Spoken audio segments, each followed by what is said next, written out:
காட்ட வேண்டியதுதான். Mins meet வாங்கியிருக்கோம். இன்றைக்கி மின்ஸ் மீட்டு மொச்சக்காய் நூக்கெல்லாம் போட்டு குழம்பு. இது வந்து கழிக்க வேண்டியது தான்.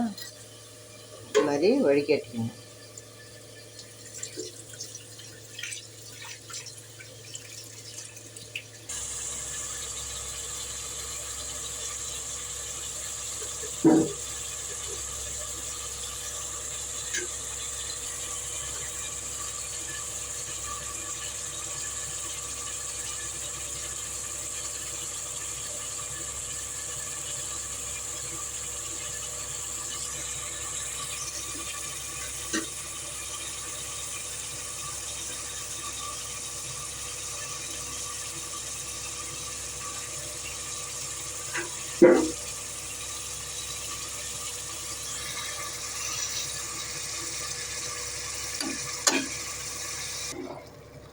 இது வந்து ஒரு 2 டேபிள் ஸ்பூன் எண்ணெய் ஊற்றி,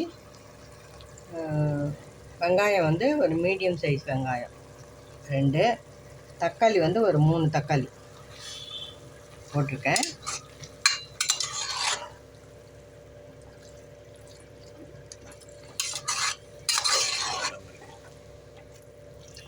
அப்புறம் ஒரே ஒரு பச்சை மிளகாய், கொஞ்சம் கொத்தமல்லி. இப்போ வந்து நூக்கல் வந்து 2 போட்டிருக்கேன். காய் போட விருப்பம் இல்லாதவங்க ஸ்கிப் பண்ணிவிடுங்க அதை.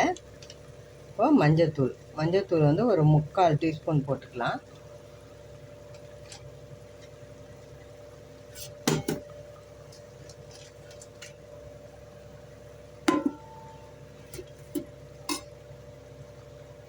மிளகாத்தூள், இது குழம்பு மிளகாத்தூள். இது வந்து ஒரு 3 டீஸ்பூன் போட்டுக்கிறேன்.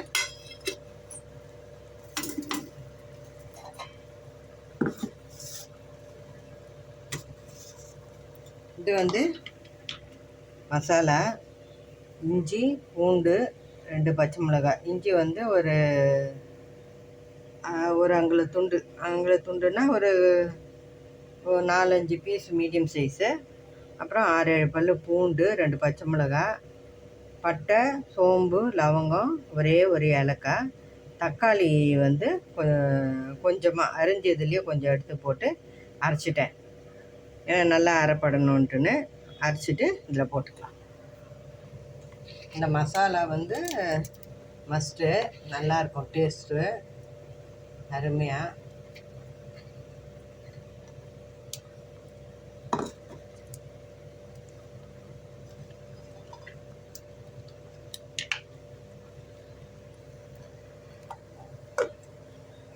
இப்போ வந்து சால்ட்டு போட்டுக்கலாம்.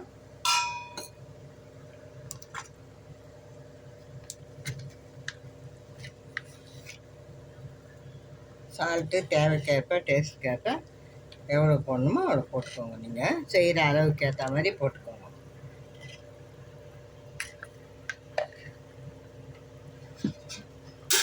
தண்ணி வந்து ஏற்கனவே அது தண்ணி விடும், அதனால் கொஞ்சமாக தண்ணி விட்டுக்கலாம்.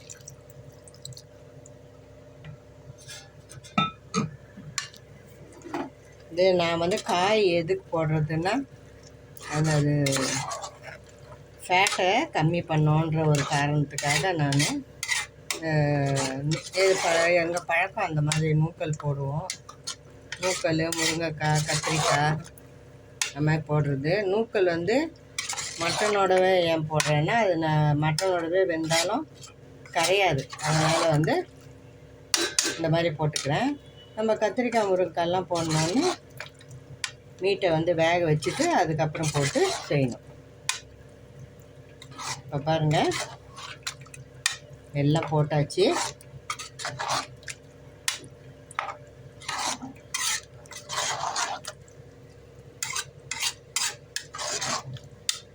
அவ்வளோதான், இதுக்கு போட வேண்டியதெல்லாம். மூடிட்டு ஒரு 6-7 சவுண்டு வந்ததுன்னா இறக்கிட்டோமா மீன்ஸ் மீட்டு ரெடி ஆகிடும். அப்புறமா காமிக்கிறேன்.